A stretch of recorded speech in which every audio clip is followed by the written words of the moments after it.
नांदेडमध्ये उन्हाची तीव्रता वाढल्याने कलिंगडाच्या वेलावर बुरशीजन्य रोगाचा प्रादुर्भाव झालाय। अर्धापूर तालुक्यातील शेतकऱ्याने 3 लाखांचा खर्च करत कलिंगडाची लागवड केली होती, मात्र अवघे 1 लाखांचं उत्पन्न मिळालं, त्यामुळे शेतकरी हवालदिल झालाय। वाशिम जिल्ह्यात कांदा बियाण्याचं पीक घेतात सध्या पिकाची काढणी सुरू आहे, मात्र यावर्षी उत्पादनात मोठ्या प्रमाणात घट झाल्यानं शेतकऱ्यांचं उत्पादन खर्चही निघत नाही। कांद्याचं पीक ऐन फुलोऱ्यात असताना परागीकरणासाठी मधमाशा न आल्याने यंदा उत्पादनात मोठी घट झाल्याचं शेतकरी सांगतात।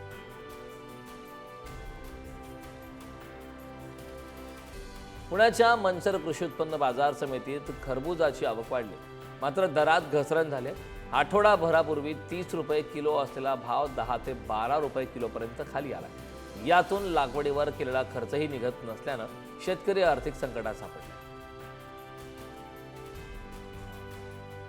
सध्या नवीन बागेमधील केळी परिपक्व झाल्यात, त्यामुळे केळी मालाची आवक मोठ्या प्रमाणात झाली। आवक वाढल्याने मात्र केळीचे दर घसरले, त्यामुळे शेतकरी संतप्त झाले।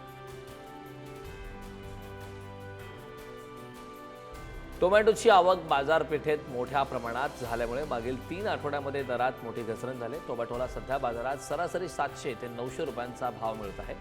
टोमॅटो बाजारातील आवक आणखी काही आठवडे कायम राहू शकते, असा अंदाज टोमॅटो बाजारातील अभ्यासकांनी व्यक्त केला। मागील वर्षी 11,000चा पल्ला गाठलेल्या तुरीची यंदा मात्र सरासरी 7,000 रुपयांवर दरकोंडी कायम आहे, त्यामुळे शेतकरी भाववाढीच्या प्रतीक्षेत असल्याचं पाहायला मिळतं। खरीप हंगामाच्या पार्श्वभूमीवर सध्या शेतकरी नांगरणी आणि वखरणी करून शेतीची मशागत करतायत, मात्र यंदा ट्रॅक्टरच्या कामाचे तासिक दर मोठ्या प्रमाणात वाढलेत। नांगरणीसाठी यंदा 600 ते 650 रुपये द्यावे लागत आहेत, तर वखरणीच्या दरातही 20 ते 30% वाढ झाली। गोंदियात कोबीचे दर कोसळले। ठोक बाजारात कोबी अवघ्या 2 ते 3 रुपये प्रति किलोने विकली जात असल्यामुळे शेतकऱ्यांचा खर्चही निघणं अशक्य झालंय, त्यामुळे शेतकऱ्यांच्या चिंता वाढल्या आहेत। काही दिवसांआधी 20 ते 30 रुपये किलोने विकल्या जाणाऱ्या कोबीच्या दरात आता घसरण झाली।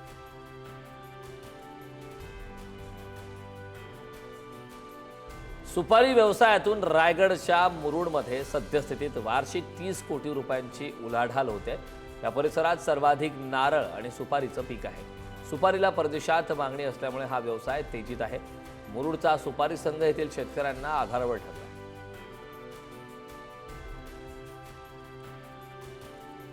अमेरिकेतील खवय्या आता अहिल्यानगरच्या भगवा जातीच्या डाळिंबाची चव चाखणार आहेत। तब्बल 14 टन भगवा जातीची डाळिंबे समुद्री मार्गाने अमेरिकेला पोहोचलेत। कृषी आणि प्रक्रिया केलेले आणि उत्पादने निर्यात विकास प्राधिकरणाच्या पुढाकाराने पहिली खेप पोहोचली। सांगलीच्या बाजारपेठेत लिंबाचे दर गगनाला भिडलेत। एका लिंबाला 5 रुपये मोजावे लागतात, त्यामुळे वाढलेल्या उकाड्यापासून दिलासा देणारा लिंबाचा सरबत सुद्धा महागलाय। मागणी जास्त आणि उत्पादन कमी असल्यामुळे एकूणच भाजीपाल्याच्या दरात वाढ झाली।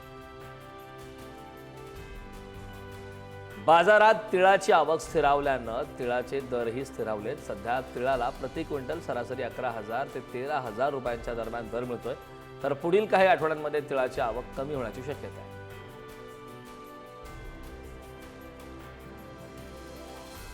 Thank you.